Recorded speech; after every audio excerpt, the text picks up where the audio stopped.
senden başka çarem yok. Gelip halımı soran yok. Yok sensiz derdime derman yok. Yok, yok senden başka çarem yok. Gelip halımı soran yok. Yok sensiz derdime derman yok. Yok, yok, yok. Belki yıldızlar deyin uzağımdasın. Belki başkasının kurun tuzağındasın.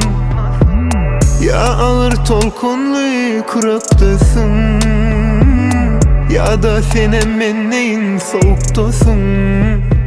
Yalan yok, yalan yok, sözümde yalan yok. Günem yok, günem yok, benim günem yok. Yalan yok, yalan yok, sözümde yalan yok. Günem yok, günem yok, benim günem yok.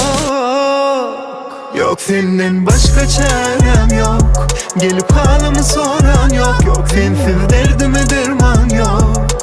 Yok, yok senden başka çarem yok. Gelip halımı soran yok. Yok sensiz derdime derman yok. Yok, yok, yok.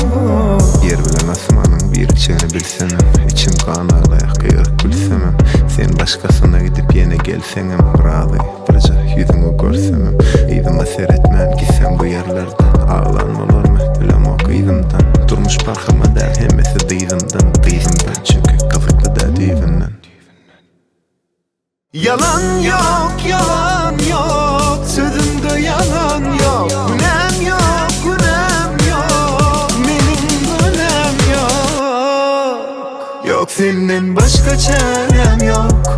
Gelip halımı soran yok. Yok sensiz derdime derman yok. Yok, yok senden başka çarem yok. Gelip halımı soran yok. Yok sensiz derdime derman yok. Yok, yok, yok.